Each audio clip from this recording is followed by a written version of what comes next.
tumit sepatunya. Berpura-pura terluka, pekerja segera pergi untuk membantunya, lalu membantunya duduk di atas kotak kayu. Bagian dalam kotak kayu ini bernilai seluruh kota, jadi penjaga menyuruhnya duduk di bawah. Di hati gadis ini diam-diam bersuka cita, dia memutuskan untuk bertindak dengan kotak kayu itu. Dia dengan cepat mengeluarkan botol parfum dan pura-pura menyemprotkan parfum.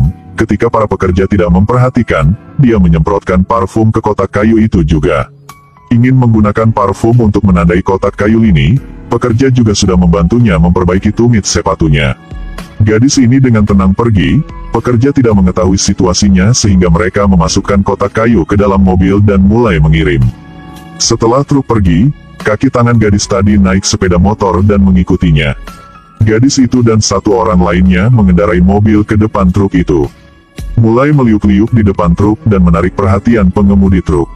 Para kaki tangannya yang mengendarai sepeda motor di belakang mengambil kesempatan ini untuk berbalik puluhan kali, menggunakan kecepatan yang sangat cepat untuk memasuki bawah truk.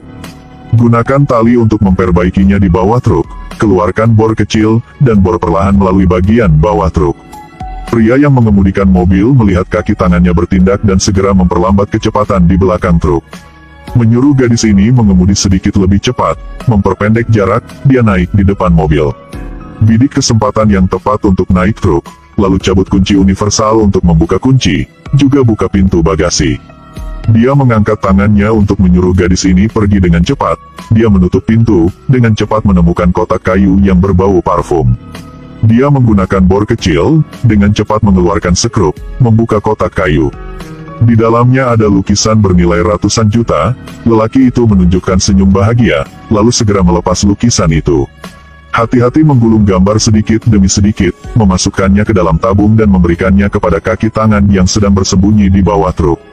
Dia meletakkan lukisan itu di belakang punggungnya, untuk melindungi rekan-rekannya yang bisa melarikan diri, dia menggunakan tang untuk memotong rem truk.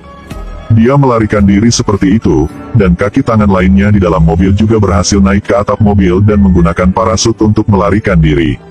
Pada saat ini, penjaga keamanan di dalam mobil tiba-tiba mendengar suara itu dan berbalik untuk melihat, menemukan dia akan terbang. Memberitahunya pengemudi truk langsung berhenti, tapi saluran rem putus sehingga truk tidak bisa berhenti. Orang itu memanfaatkan kecepatan truk dan berhasil terbang ke langit. Penjaga keamanan yang khawatir, langsung melepaskan tembakan dan ingin menembak jatuh, namun tidak bisa mengenai. Pada titik ini, jarak di antara mereka semakin jauh, penjaga hanya bisa tak berdaya melihatnya melarikan diri. Tidak lama kemudian, dia dengan akurat mendarat di mobil yang bergerak yang menjadi kaki tangannya, mereka bertiga membawa lukisan berharga itu dan berhasil melarikan diri. Mobil pergi mengirim perangkat, perangkat itu langsung tertangkap di bawah mobil, pria itu segera menekan tombol kontrol untuk memulai perangkatnya. Mobil langsung diselimuti asap, pengemudi cepat-cepat menghentikan mobil, sebelum sempat keluar, mereka pingsan. Tidak lama kemudian, manajer itu sadar, tidak menyadari bahwa ada kamera mikro yang dipasang di kacamatanya. Menemukan bahwa semua surat-suratnya telah dicuri, dia segera memanggil penjaga keamanan untuk memperkuat keamanan lemari besi. Untuk mencegah mesin pencetak uang dicuri, tapi pada saat ini, sebuah alat perangkat penyadap yang terpasang di bawah mobil. Pembicaraan kepada departemen jelas terdengar oleh Ana, dia memberitahu antek-anteknya untuk bersiap beraksi. Kaki tangannya dengan cermat mengamati semua tindakan staf di gedung itu, menentukan lokasi harta karun itu. Kepala departemen khawatir dicuri, jadi gunakan kecepatan tercepat untuk pergi ke gudang asuransi untuk memeriksa. Untuk menjamin keamanan, dia menggunakan detektor, memindai tubuhnya, tetapi lupa memeriksa kacamatanya. Setelah memeriksa, kepala departemen menggunakan sidik jari untuk membuka pintu pertama. Selanjutnya, menggunakan pemindai retina, buka pintu harta karun. Semua ini terlihat jelas oleh Ana melalui kamera mikro di kacamatanya.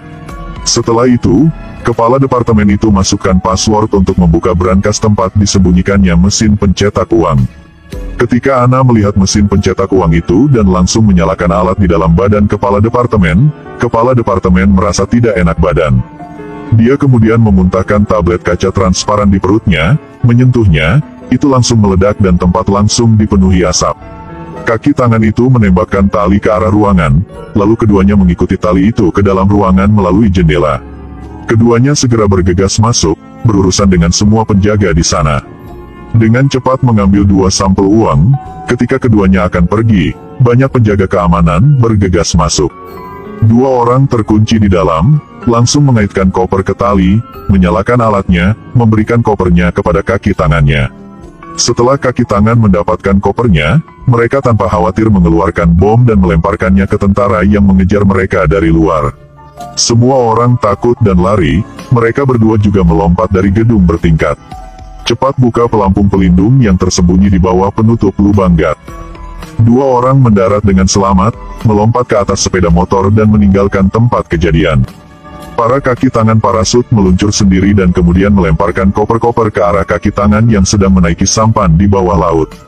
Ana sedang mengendarai sampan untuk membawa kaki tangannya ke transaksi. Setelah tiba di tempat perdagangan yang telah ditentukan, rekan setimnya membawa model uang dan menyelam ke laut. Menyelesaikan transaksi dengan pembeli, lalu mereka mengambil uang